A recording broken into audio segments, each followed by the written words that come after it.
capítulo 22 de Lucas. Vamos ler do versículo 47 até o 53. Se alguém puder me ajudar na projeção, eu agradeço. Se não, eu coloco aqui no celular mesmo. Dá pra...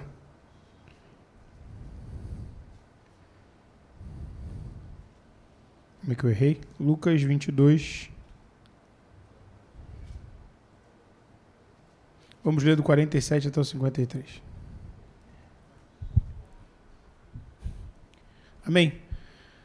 Estando ele ainda a falar, surgiu uma multidão e um dos 12, que se chamava Judas, ia adiante dela e chegou-se a Jesus para o beijar.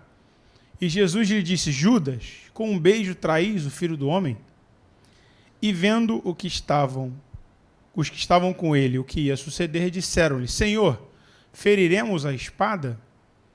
E um deles feriu o servo do sumo sacerdote e cortou-lhe a orelha direita. E respondendo Jesus, disse: Deixai-os, basta. E tocando-lhe a orelha, o curou. E disse Jesus aos principais dos sacerdotes e capitães do templo e anciãos que tinham ido contra ele: Saíste com espadas e porretes como para deter um salteador? Tenho estado todos os dias convosco no templo e não estendeste a mão contra mim? Mas esta é a vossa hora e o poder das trevas. E eu queria ler novamente com os irmãos esse versículo. Versículo 50. E um deles feriu o servo do sumo sacerdote e cortou-lhe a orelha. E respondendo Jesus, disse: Deixai-os, basta. E tocando-lhe a orelha, o curou. Você pode tomar o seu lugar, amém? É sempre uma responsabilidade muito grande estar aqui diante da igreja, pelas pessoas que aqui estão, por ser pessoas que eu considero professores e doutores da palavra, pessoas que eu admiro, e particularmente eu reitero as palavras do pastor Paulo. Hoje pela manhã, Deus abençoe o pastor Elmo, hoje pela manhã realmente foi um domingo muito abençoado, uma santa ceia memorável para todos nós que esteve aqui pela manhã, concordo. Deus tem falado conosco, amém? E eu fico feliz porque eu posso não ter lido Lucas 16, eu não posso não ter lido 16, 17 e o 18, mas o texto que eu li, ele é equivalente no Evangelho Sinótico de Lucas a João 18. Então o pastor Paulo terminou mais ou menos onde começa essa história que eu vou falar com os irmãos aqui. Então, Deus tem falado conosco desde o início do culto, amém? 16, 17, fique livre amanhã, domingo que vem, quem quiser pregar no 19, tenha liberdade para a gente continuar. Se não, venha na terça-feira que nós vamos começar a aula em João. Amém, pastor Júlio? Terça-feira começamos João, capítulo 1. Então é de Deus, 16, 17. Eu não estou no 18, mas eu estou no 22 de Lucas, que é a mesma história. Então Deus sabe de todas as coisas, amém? Então esse texto, irmãos, como essa passagem toda de Lucas e também equivalente dos evangelhos sinóticos, é bem conhecido de todos nós, porque é o que chamam de discurso de despedida, né? É a caminhada ali final para que Jesus fosse crucificado. Então, como eu disse, o pastor Paulo terminou no versículo 18, que vai começar a relatar o que esse versículo, esses 6, 7 versículos que nós lemos, vão concluir que é a prisão de Jesus. Então, Jesus, ele vinha na narrativa do capítulo 22 de Lucas, ele vinha justamente ensinando, pregando, ele vinha fazendo essa preparação para aquilo que aconteceria com ele sabia que ia acontecer. Então, esse trecho aí de Lucas 22 é chamado por Lucas de discurso de despedida, né? Que vai terminar justamente nessa parte em que ele é preso. Então, quando nós lemos ali Lucas, versículo 19, 47 e 48, a Bíblia fala assim: diariamente Jesus ensinava no templo, mas os príncipes, sacerdotes, os escribas e os maiorais do povo procuravam eliminá-lo. Contudo, não atinavam em como fazê-lo, porque todo o povo, ao ouvi-lo, ficava dominado por ele. Então, o pano de fundo daquele momento, daquela tentativa bem-sucedida de prender Jesus, era que já existiam diversas outras, né? É que o momento era de tentar pegar Jesus ali já há algum tempo, porque Jesus era mestre. Então, o que ele gastava o tempo dele fazendo? Ele estava na sinagoga ensinando, estava no templo ensinando. E ele não só estava ensinando, as pessoas estavam dominadas pelo ensinamento de Jesus. Então, Jesus, ele galvanizava as pessoas. Não era só Jesus chegar, abrir ali a porta do templo e começar a pregar. As multidões seguiam ele. Então, tudo fazia com que aquele momento ali fosse oportuno e fosse difícil de acontecer, porque Jesus estava o tempo todo com muita gente o seguindo, muita gente o cercando. E aí, quando nós chegamos no capítulo 22, um pouco antes ali, a Bíblia fala, e saindo foi, como de costume, para o Monte das Oliveiras, e os discípulos o acompanharam. Se você pega ali a cidade antiga de Jerusalém e o Monte das Oliveiras, onde fica o Getsemane, são 5 quilômetros, então é bem pertinho. A gente parece estar 5 quilômetros distante de andar, que a gente não tem mais costume de andar como eles antigamente andavam. Mas eles andavam quilômetros e quilômetros e quilômetros e quilômetros. Então 5 quilômetros era um tiro rápido para eles irem ali, para um local que para eles era comum de orar. Então era algo corriqueiro. Eles saírem dali e irem ao Monte dos Oliveiras. E se os irmãos tiverem a oportunidade de visitar Jerusalém, realmente, do Monte dos Oliveiras você vê o portão antigo da entrada de Jerusalém. Inclusive é o local que você vê ali por onde Jesus vai entrar quando ele voltar para nos buscar. Amém? Então, quando a gente entende essa passagem, a gente entende que eles estavam fazendo algo que era corriqueiro, estavam ali indo para o local que para eles era comum para orar. Então a gente chega no capítulo 22, do início dele, versículo 3 ao 6, que a Bíblia fala assim, entrou, porém, Satanás em Judas, que tinha por sobrenome Iscariotes, o qual era do número dos 12, e foi e falou com os principais sacerdotes e com os capitães de como lhe entregaria, os quais se alegraram e convieram em lhe dar dinheiro, e ele concordou. E o final diz assim, e buscava oportunidade para lhe entregar sem alvoroço.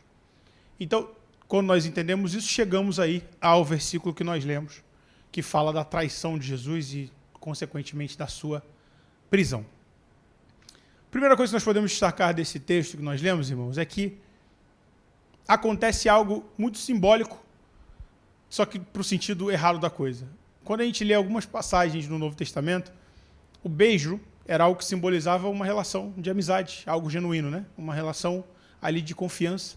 Tanto que Paulo vai falar de saudar uns aos outros com um ósculo santo, né? Com um beijo santo, que é Romanos 16:16. Jesus vai questionar Simão, falando assim, olha, você não me deu nem ósculo, mas essa aqui, desde que entrou, não tem cessado de beijar os meus pés. Quando ele encontra ali a mulher que lava os pés dele, que regou os pés dele com lágrimas, enxugou com o próprio cabelo. Essa passagem a gente conhece e ele reclama com Simão. Ele fala, olha, você está aqui, não falou nada, me deu um beijo, não me cumprimentou, e ela aqui, desde que eu cheguei, não deixa de me dar um beijo no meu pé. E o sinal de contrição era um sinal de amizade, era um sinal de união, era um sinal de relação ali genuína. Era a coisa que os amigos faziam, né? Pessoas que realmente tinham uma relação genuína. Só que o diabo é sujo, né? E como a gente leu, o diabo tinha entrado em Judas. Então ele pega esse sinal, que era um sinal tão bonito, algo que representava tanto, até para a relação de Jesus com os discípulos, e ele desvirtua isso, né? E ele pega um sinal de amizade e transforma em um instrumento de traição. E Jesus, quando nós lemos ali no início, ele fala, poxa, com um beijo você vai me trair? Né? Ele questiona Judas, inclusive. Então, é algo muito marcante para nós iniciarmos a entender esses versículos. Em primeiro lugar, é essa situação com Judas. Segundo lugar, o que acontece gera uma reação imediata em quem? Nos discípulos. Os discípulos estavam ali próximos de Jesus. Então, imediatamente após, quando a gente... Deixa eu voltar com o texto na tela aqui para os irmãos. Imediatamente depois que Jesus fala, com um beijo traz o Filho do Homem, os discípulos falam, e vendo os que estavam com ele o que ia suceder, disseram-lhe, Senhor, feriremos a espada? Então, quando os discípulos veem aquela situação se desenrolar diante deles, a primeira reação que eles têm é, vamos partir para dentro, vamos defender o mestre. Tá, a gente estamos aqui em pé de igualdade, vamos sair para defender o mestre. Se a gente ler um pouquinho antes aqui em Lucas, tem um relato, inclusive, de Jesus falando para eles andarem com espadas, né? Então eles estavam ali, né, peito estufado, falaram, agora eu consigo ir para dentro desses caras aí, vou defender Jesus. Primeira coisa que eles falam é ter essa vontade de defender. E aí, um deles toma uma atitude precipitada e arranca a orelha do servo do sumo sacerdote. E os evangelhos vão identificar com Pedro. E quando a gente lê ali João, vai falar que o nome do servo era Malco, né? Então, esse servo do sumo sacerdote, que estava ali naquela comissão, que estava ali para prender Jesus, perde a orelha. Então, imediatamente, Pedro vai, decepa-lhe a orelha, toma uma atitude precipitada, né? Como nós lemos aqui no versículo 50, e diante de Pedro está ali, a orelha no chão, o pecado dele manifesto, e todos ali vendo o que ele tinha feito diante da autoridade daquele momento, certo? Ele não estava diante de pessoas qualquer, ele não estava diante nem de Judas, ele estava diante das autoridades daquele momento. Então, segundo ponto que nós podemos destacar depois do beijo que traiu Jesus, foi a reação desmedida dos discípulos diante ali daquela ameaça, né? Diante da ameaça. Eu acho que é difícil a gente não se imaginar na mesma situação e não imaginar que teríamos talvez a mesma reação, né? A gente está vendo uma injustiça, difícil às vezes a gente não pensar que a gente também seria o que partiria para dentro com a espada na mão, mas amém. Então, terceiro ponto que nós podemos destacar. E quarto tópico para nós terminarmos essa parte de análise do texto é justamente como que Jesus responde ao que acontece. Jesus responde-se, deixai-os, basta. E na sequência ele cura a orelha de Malco. Jesus, ele vivia sempre pressões ali, sociais, religiosas, políticas inclusive, baseado naquilo que ele pregava. E quando a gente lê o relato de Lucas e dos outros evangelhos, a gente vê como que Jesus movia a sociedade em volta dele. Lucas 21:38 fala, e todo o povo madrugava para ir ter com ele no templo, a fim de ouvi-lo. Contudo, não atinavam em como fazê-lo, porque todo o povo, ao ouvi-lo, ficava dominado por ele. Lucas 19:48. Lucas 20:19. Ele termina dizendo, os fariseus da época terminam dizendo, mas temiam quem? O povo. Então, eles não sabiam como fazer, e essa preocupação religiosa era o que movia, naquele momento, os servos do sumo sacerdote e os policiais romanos estarem prendendo Jesus. Só que Jesus, por mais que ele soubesse de tudo aquilo, por mais que ele sabia que ele estava correndo perigo, mas que ele soubesse que aquilo que ele já sabia que o que aguardava era a crucificação, era a morte, a reação que ele tem é de paz. Então, quando ele vê a violência vindo diante dele, quando ele vê a violência de Pedro também em relação aos que vieram o prender, a reação dele é de paz. Então, ele impede a violência e, na sequência, ele cura o servo, né? Ele cura Malco. E, na sequência, Jesus, o que ele faz quando ele toma essa atitude? Ele tira o foco de Pedro, né? Todos estavam ali, a partir daquele momento, para prender Jesus, mas quem ia também era Pedro, né? Pedro estava ali, Pedro ia ser preso da mesma forma. E Jesus tira o foco total da situação, cura a orelha de Malco, coloca no lugar e traz para si o que seria ali, talvez, uma sentença também para Pedro. Jesus faz com que as pessoas não olhem mais para Pedro e olhem para si e começa ali a operar mais um milagre, curando a orelha de Malco. Posto isso, é um texto um tanto quanto parece simples, mas é um texto muito emblemático, que é um milagre que nós conhecemos e ele só está relatado dessa forma, com esse detalhe em Lucas. Mas o que isso nos ensina? Por que eu estou lendo esse texto? Por que isso tem de ensinamento, de mensagem para nós nessa noite? Eu queria convidar os irmãos para abrir em Lucas 23. Nós vamos ler uma passagem que é também muito conhecida, do 33 ao 46, que é justamente algum pouco tempo depois o que aconteceria com os discípulos e com Jesus seguindo adiante. E quando chegaram ao lugar chamado Caveira, ali o crucificaram os malfeitores, um à direita e outro à esquerda. E dizia a Jesus, Pai, perdoa-lhes, porque não sabem o que fazem. E repartindo as suas vestes, lançaram sortes. E o povo estava olhando, e também os príncipes zombavam dele, dizendo, aos outros salvou, salve-se a si mesmo, se este é o Cristo, o escolhido de Deus. E também os soldados escarneciam dele, chegando-se a ele e apresentando-lhe vinagre. E dizendo, se tu és o rei dos judeus, salva-te a ti mesmo. E também por cima dele estava um título escrito em letras gregas, romanas e hebraicas, este é o rei dos judeus. E um dos malfeitores que estavam pendurados blasfemava dele, dizendo, se tu és o Cristo, salva-te a ti mesmo e a nós. Respondendo, porém, o outro repreendia-o, dizendo, tu nem ainda temes a Deus, estando na mesma condenação? E nós, na verdade, com justiça, porque recebemos o que os nossos feitos mereciam, mas este nenhum mal fez. E disse a Jesus, Senhor, lembra-te de mim quando entrares no teu reino. E disse-lhe Jesus, em verdade te digo, que hoje estarás comigo no paraíso. Glória a Deus. E era já quase a hora sexta, e houve trevas em toda a terra, até a hora nona. Escurecendo-se o sol, e rasgou-se ao meio o véu do templo. E clamando Jesus, com grande voz, disse: Pai, nas tuas mãos entrego o meu espírito. E havendo dito isto, expirou. É talvez um dos relatos mais pesados da palavra de Deus, que nós sabemos as circunstâncias da morte de Jesus. Nós entendemos o tamanho do sacrifício por nós na cruz. Então, por que Jesus, diante de tanta injustiça, diante de tantas pessoas querendo fazer o mal, por que ele tomou essa atitude de curar Malco? Por que ele tomou essa atitude de trazer para si esse problema que não era dele?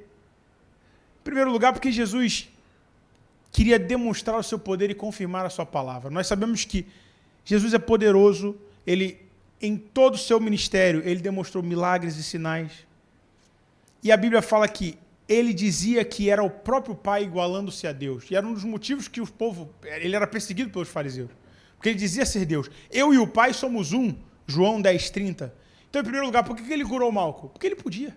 Porque ele era poderoso para fazer. Amém? Jesus pode nos curar. Se bem entender, se for a vontade dele, ele pode curar qualquer um de nós. Maior que seja a dificuldade, maior que seja o problema. Porque ele é poderoso para tal. Segundo, para demonstrar a sua bondade, Jesus faz o bem para aqueles que o perseguem. Mas a vós que ouvis, digo, amai a vossos inimigos, fazei bem aos que vos aborrecem, bendizei os que vos maldizem e orai pelos que vos caluniam. Ao que te ferir numa face, oferece também a outra. Então, mais uma vez, ele ensina como que para nós hoje é uma contradição. Nós vemos no mundo hoje, para nós não, para o mundo que nós vivemos, né? Nós vemos no mundo hoje que é uma contradição. Você chegar para a pessoa e falar, poxa, a pessoa te fez um mal, o que você faz? Não, faz o bem, retribui ela com o bem. Nós vivemos numa cultura hoje de olho por olho, dente por dente, né? De devolver na mesma moeda. Nós vivemos num mundo polarizado hoje que é praticamente impossível você defender esse tipo de atitude que Jesus teve. De diante da injustiça, eu vou buscar fazer o bem para o meu inimigo, né? Nós vemos um mundo hoje que isso é impossível, irmãos. Então, esse é mais um dos motivos. E o terceiro motivo, eu queria me ater mais a esse motivo e o porquê. Para poupar os seus da condenação. Diante de Pedro, tinha ali uma orelha caída no chão, né? Tinha ali o exemplo do que Pedro tinha feito. Pedro ele tinha acabado de cometer uma tentativa de assassinato. Então, se ele fosse julgado, ele ia responder por isso. Ele tentou matar. Ninguém corta a orelha de alguém porque mirou no pé, né? Amém? Ninguém arranca a orelha porque, poxa, mirei o joelho e acertei a orelha. A pessoa pode ser muito cega, mas eu acho que não a tal ponto. Ainda mais que a espada não devia ser uma espada de longo alcance. A espada romana era menor. Então, assim, ele não deu uma mirada de uma espada medieval, Excalibur, que tinha 2 metros de lâmina. Era um negócio que ele tentou furar alguém, errou, acertou a orelha. Ele mirou na testa do soldado possivelmente, amém? Pedro ali não estava querendo, ou na garganta ou na testa, ele não estava querendo ali invalidar, ele queria passar a pessoa para poder salvar Jesus. Então ninguém corta uma orelha tentando acertar o joelho. Ele estava querendo matar aquele soldado. Então Pedro, imediatamente, ele seria acusado de tentativa de homicídio. Qual era o futuro de Pedro? Morte. Qual foi o futuro dos apóstolos depois? Morte. Todos eles foram martirizados. Então o que aguardava Pedro? Morte. Então Pedro estava ali com o destino dele traçado, certo? O pecado de Pedro estava literalmente caído no chão na frente dele. O que Jesus faz? Jesus pega aquela orelha, coloca no lugar. Hoje pela manhã, e por isso que eu fico mais feliz ainda de estar tendo a oportunidade dessa palavra hoje, o pastor Elmo se ateve bastante no conceito de justificação. Ele ficou um bom tempo hoje falando para nós de justificação, certo? Como que Jesus agiu na cruz? O que foi o propósito de Jesus estar na cruz por nós? O que a graça nos ensina? Que a partir do sacrifício de Jesus por nós na cruz, nós fomos justificados do nosso pecado, amém? Tudo que nós fizemos está esquecido e cabe a nós viver uma vida de santificação. Isso é muito bom. Aqui a gente tem um exemplo claro disso na prática. O pecado de Pedro estava diante dele. Aquela orelha que estava ali no chão era o pecado de Pedro diante dele. O que Jesus faz? Jesus pega aquele pecado e acaba com ele de imediato. Que ele bota a orelha de volta no lugar. Toda a evidência do crime de Pedro é apagado de imediato. Tudo que Pedro ia responder na frente é de imediato jogado no esquecimento. Ninguém podia provar que Pedro cortou a orelha de Malco. Ninguém podia chegar, não, eu cortei, eu vi, mas cadê a orelha? Está no lugar. Cadê a orelha? Está ali, tá ali no rosto dele. Mas não cortou? Cortou, mas e aí? Aí que eu não sei o que falar para você, tem um tal de Jesus aí e tal, complicado.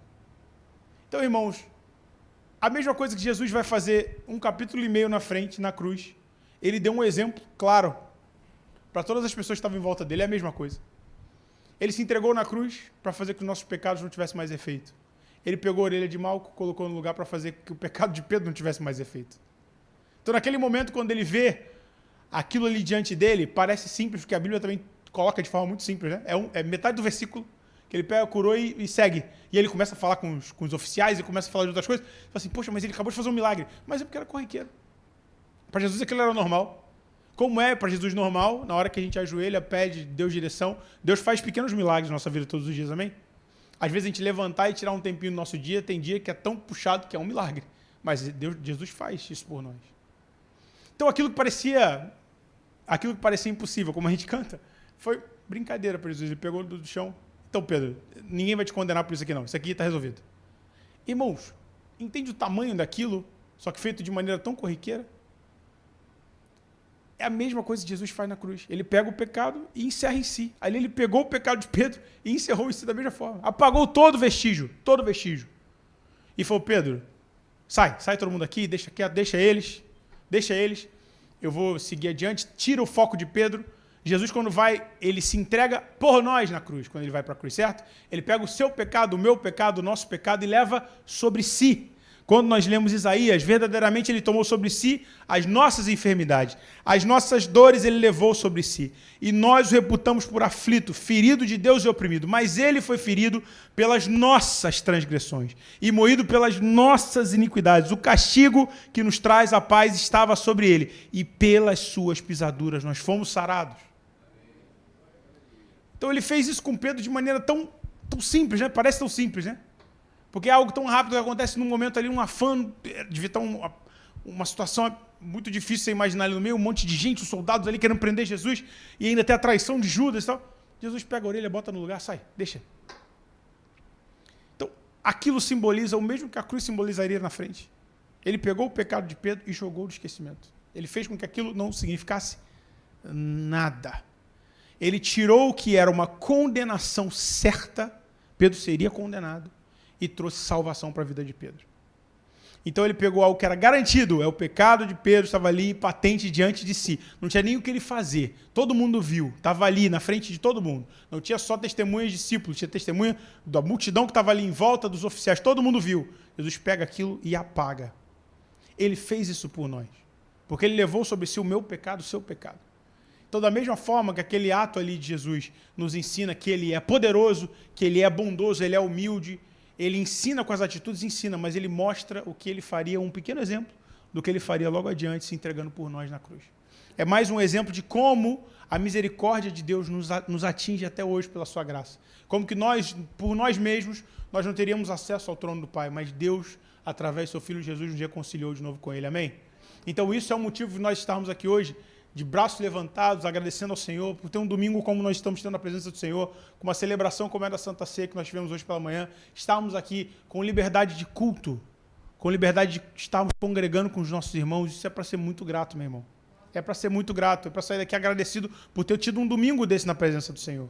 Então aqui nós entendemos mais uma vez como que Jesus, às vezes pelas pequenas coisas, ensina grandes mensagens. O que nós podemos concluir com esse texto? Assim como Pedro, nós fomos na cruz justificados também. E hoje nós somos livres da condenação eterna. O que aguardava Pedro era uma morte garantida, era no mínimo uma prisão, e ele poderia ali, a gente sabe que as condições de ser preso naquela época não eram salubres, então ele poderia viver o resto da vida dele na cadeia ou podia ser executado. Mas Jesus, ele troca o destino de Pedro, né? Ele pega Pedro, calma aí que eu tenho um negocinho para fazer por você. Você tem que fazer um negocinho para mim ainda de leve ali. Chega para cá, não vai acontecer nada contigo não. Tem que te usar para um negocinho ali rapidinho para uma missão ali complicada. E a atitude de Jesus naquele momento, irmãos, entenda isso, isso é o poder da palavra de Deus nas nossas vidas. O que a gente está lendo aqui, o que a gente está meditando aqui, o que a gente está procurando gastar minutos aqui para entender, tem uma ligação direta com você nesse momento sentado aí onde você está agora. 2000 anos depois, mais de 2000 anos depois, você está sentado aí porque aquela orelha não ficou no chão. Você está sentado aí me ouvindo. Você está sentado aí hoje cantando, adorando ao Senhor. Você veio para cá hoje, botou sua melhor roupa, está cheiroso, está bonito, está na igreja. Por quê? Lá atrás Jesus pegou a orelha do chão e curou o Malco. Você entende o tamanho disso? Porque às vezes a gente olha para a palavra de Deus, a gente lê o que está escrito, e a gente acha tão difícil se incluir uma história tão grandiosa. Poxa, mas era o Estado perseguindo ele, e o mundo contra ele, ele foi crucificado e foi morto e tal. Irmãos, aquela atitude pequena de Jesus te deu liberdade para estar sentado aqui hoje. Quando a gente lê Mateus 16, 13 ao 19, tu és Pedro, e sobre esta pedra edificarei a minha igreja. E não para por aí. E as portas do inferno não prevalecerão contra ela. Isso é porque Jesus curou Malco. Isso é porque Jesus pegou e deixou Pedro livre. E na sequência Pedro recebe só essa incumbência. Só na sequência não, um pouco antes. Pedro recebe só essa incumbência. Isso aqui que Jesus falou para Pedro que seria o destino dele não aconteceria se Jesus não tivesse curado o servo do sumo sacerdote. Então entenda esse efeito de onda, né? Que lá atrás aconteceu, é como uma pedra que cai ali num lago e aquele efeito de onda vai se propagando, né? Estamos aqui hoje por isso aconteceu, meu irmão. Lá atrás, esse pequeno evento, é o efeito borboleta também que se chama, né? Um pequeno evento que muda o restante da realidade que nós vivemos. É por isso. Parece corriqueiro, né? Parece uma coisa... Nós conhecemos essa história de Có e Salteado, mas é uma coisa que às vezes a gente lê rápido. Mas você está aqui hoje por isso. Você está aqui hoje com liberdade de culto, você está aqui hoje tendo a possibilidade de adorar o Senhor, de cultuar o Senhor com liberdade, porque lá atrás Jesus olhou para aquilo ali e falou, olha, aqui eu vou cumprir um ministério também na vida de Pedro. Aqui eu vou pegar o pecado de Pedro e vou esquecer, vou jogar fora. Como eu vou fazer? Por toda a humanidade na cruz. E ele fez por mim, ele fez por você. Da mesma forma que ele ali, como nós lemos aqui, no capítulo 23 de Lucas, um pouquinho adiante do texto que nós estamos meditando, ele se entregou. E ele, naquela oportunidade, como foi falado hoje pela manhã, ele converteu mais um. Mesmo na crucificação, ele converteu mais um, levou mais um com ele. Nós também temos essa oportunidade hoje de ter acesso à presença do Pai, ter acesso à palavra de Deus, ter acesso à casa de Deus. Podemos estar aqui adorando ao Senhor, porque lá atrás Jesus se entregou por nós e lá atrás ele decidiu curar Malco e decidiu salvar Pedro mais uma vez. Entenda um último ponto, meus irmãos. Versículo que às vezes a gente deixa passar batido, do capítulo 22, versículo 52 e 53, isso. E disse Jesus aos principais sacerdotes e capitães do templo e anciãos que tinham ido contra ele, saíste com espadas e porretes, como para deter um salteador? Tenho estado todos os dias convosco no templo, e não estendeste as mãos contra mim. Mas esta é a vossa hora e o poder das trevas. Esta é a vossa hora. Então Jesus sabia, como a gente leu no início do capítulo 22, que Satanás tinha entrado ali em Judas e estava ali usando Judas para um propósito específico. Quando Jesus fala com aqueles que o prenderam, quando ele fala para eles quase que indignado, né? Poxa, mas vocês me veem no templo o tempo todo, eu estou pregando lá na frente, vocês me escolhem vir aqui quando eu estou orando, vir aqui nesse momento de oração, nesse lugar recluso, eu estava lá o tempo todo, como se falasse assim, podia me levar lá, eu já estava lá mesmo, vocês me viram o tempo todo. Mas ele deixa claro aqui que esta é a vossa hora. Ele fala assim, olha, é o momento que vocês têm. Só que quando Jesus fala que é o tempo que eles têm, Jesus não fala que eles têm uma era. Jesus não fala que eles têm anos para agir. Jesus não fala que as trevas vão agir por anos, por um milênio. Fala, se é a hora deles, deixa eles agirem aí. Eles têm uma hora aí para poder cumprir o propósito aí. Irmãos, essa hora está acabando, amém? O pecado que jaz, infelizmente, aí no coração de muita gente, o que o diabo fez na humanidade, o que o diabo tem feito na vida de muita gente aí que está vivendo no pecado, isso está acabando. Isso tem data de validade. O pecado que assola a humanidade, que assola o mundo, como é falado aqui por Jesus, ele não é para sempre. Não vai ser para sempre. O diabo tem o destino dele. Nós sabemos para onde ele vai. Então, por mais que você viva, às vezes, vivendo em luta constante, às vezes você vive olhando para frente, você vê o diabo te atacando, te acusando, você vê injustiça, você vê isso tudo que aconteceu com Jesus, gente te perseguindo, pessoas sendo injustas com você, você às vezes recebendo de violência, recebendo de perseguição, você vê isso tudo. E, irmãos, isso vai passar. Isso vai acabar. Vai chegar uma hora que não haverá ferrolhos nem portas, como nós cantamos, né? Que o que haverá para nós é algo muito maior do que nós imaginamos, que a gente não tem como compreender o que é o céu de glória. Mas vai chegar esse momento. Jesus fala aqui que a hora deles é essa aí. Eles têm uma hora aí, deixa eles resolverem aí a vida deles, mas a gente sabe o que a Bíblia diz para nós que vai acontecer. A gente sabe o que te aguarda, o que me aguarda, o que aguarda os servos de Deus. Que isso te motive a continuar caminhando no Senhor. Porque, por mais que às vezes a gente sai com a espada na mão, querendo cortar um monte de orelha, tem hora, irmão, que é o dia de cortar a orelha, dá vontade. Tem hora que você olha para o problema e você não quer pedir direção de Deus, você quer sair passando a orelha de todo mundo. Tem hora que você olha para um abençoado que trabalha contigo, você olha para um abençoado que você convive, e Senhor, me dá graça para não cortar as orelhas desse abençoado. Tem horas que é assim. Tem horas que a discussão de casa, você está com a orelha, está com a faca na orelha de alguém. Mas calma. Às vezes é difícil, irmãos, é difícil. Às vezes é puxado. Às vezes tem horas que a gente olha, tem dia que é noite, né? Como a gente fala. Mas a gente viu aqui que no pequeno gesto de Jesus de pegar aquela orelha do chão, pegar o pecado visível e jogar fora, ele faz isso com cada um de nós. Ele já fez isso por você. E esse momento de dificuldade, esse momento de perseguição, esse momento, às vezes, de prisão, às vezes você foi ali como Jesus, foi preso ali por uma situação que você não sabe para onde sair, você não sabe o que fazer, você não sabe para onde ir. Isso vai passar. Porque Jesus disse que passaria. Então, por mais que a gente vive em santificação, a gente vive buscando, entenda que Jesus, o que ele fez por você na cruz, é eterno, é para sempre. É algo que o diabo não pode tirar. É algo que cabe a você cultivar, cabe a você olhar para esse favor que você não merece, que é a graça de Deus, e ser grato. E caminhar todos os dias, vendo que Jesus está só catando as suas orelhas ali e jogando fora. Jesus está só pegando ali as orelhas que ficam no caminho e jogando fora. E fazendo que nós caminhemos sempre em direção a um propósito maior. Pedro sai de um pecado ali na frente dele para um propósito maior. O pecado de Pedro é esquecido para que ele cumprisse algo maior. É o que Deus quer na sua vida. É o que Deus quer para você. Deus quer que você venha aqui para que você cresça espiritualmente. Para que esse pecado que ele esqueceu te dê a possibilidade de crescer na casa de Deus. Você está aqui hoje, se hoje de manhã a gente teve uma Santa Ceia, que é o culto mais importante do mês, que é o ritual mais importante da igreja. Eu concordo com o pastor Elmo falou aqui. Isso, infelizmente, está se esvaziando. Tem igreja hoje que pega a Santa Ceia e literalmente coloca no canto da entrada, num canto que não tem nem luz. E, se você quiser, você toma. Se não quiser, não toma também.